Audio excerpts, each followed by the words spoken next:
rocks. One of the tasks I most enjoy when I'm wearing my archaeologist hat is having a chance to sit and work with an artifact and clean it up, get it to something recognizable.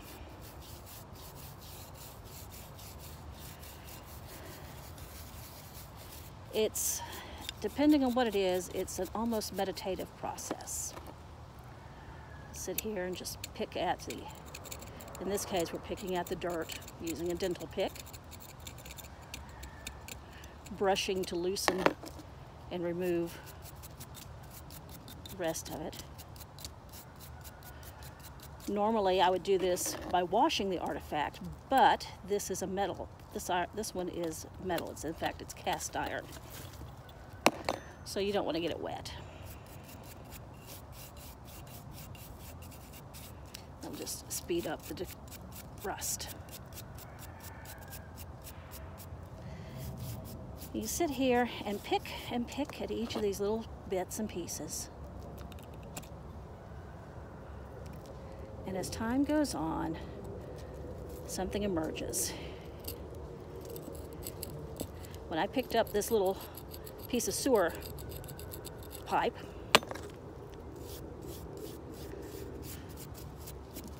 all that you could see here was a clump of mud, sandy mud, that it had come out of. Now we can see the embossed numbering on it. And it's showing the size, 4 by 14, 4 inches by probably 14 feet. And this isn't a particularly interesting artifact. It's a piece of cast iron sewer pipe, like I said. It was in use in Texas, well, worldwide, from the mid-17th century in France into the end of the 20th century. But in our area, in Texas, it was in use between approximately the early 18th century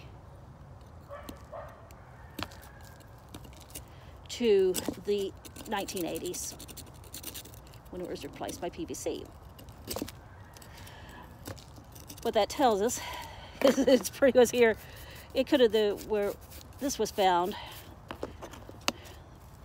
it could have been put in place any time at all during Anglo-American occupation of Texas. So it doesn't really tell us much at all. As a matter of fact, we're probably going to discard this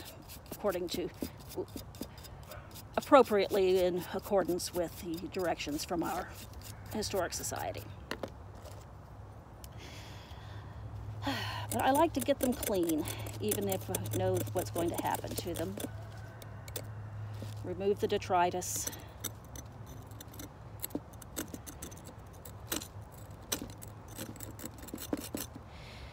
Get rid of, peel the years back.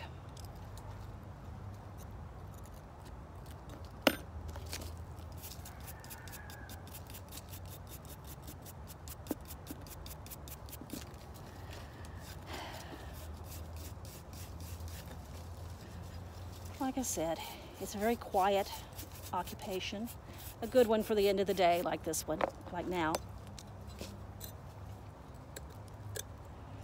Quiet and meditative.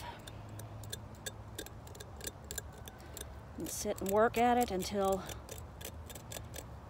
suddenly all the work is finished. Then you move on to the next.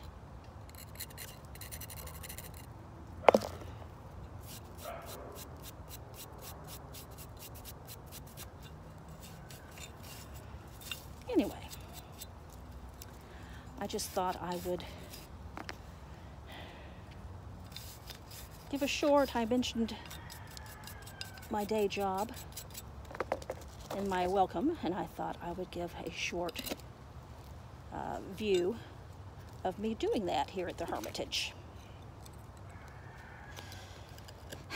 my work here at the Hermitage is very much the same as this, actually.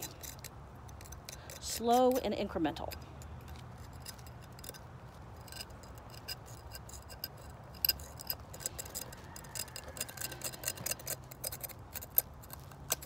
The lab out here is just far enough from the house to make it hard to get to when I need to use the bathroom. So I have put in a composting toilet.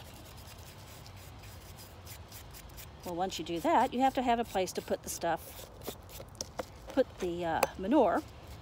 I have no problem calling it manure when the bucket is full.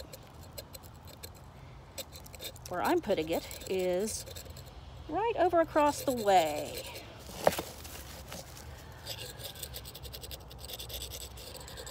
Across the sidewalk where I plan to put a grape arbor. I know I want good rich soil there, and I certainly don't want to waste my waste.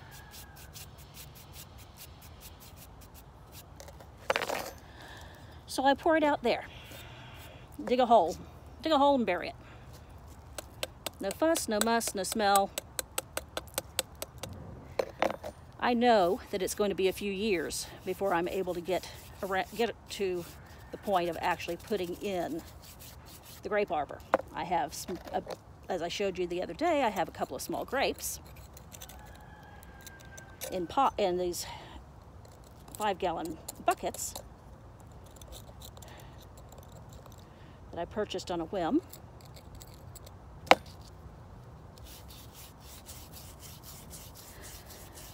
But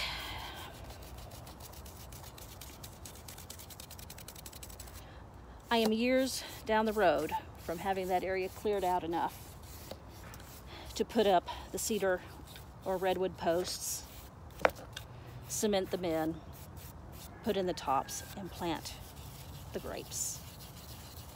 But by the time I am, since I'm going to have been dumping my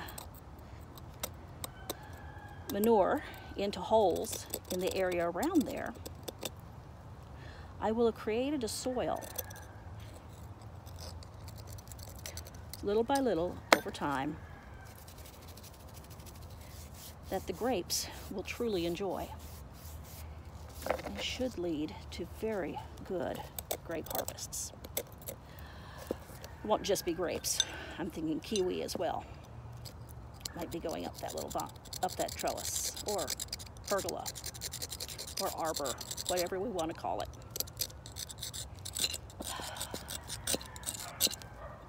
So that's how I am working on Polarist Home Hermitage.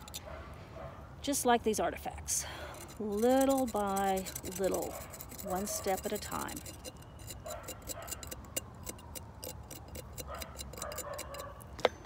Until I take the brush and brush it off. And while it may never be completely done, at least you can start to see what it is.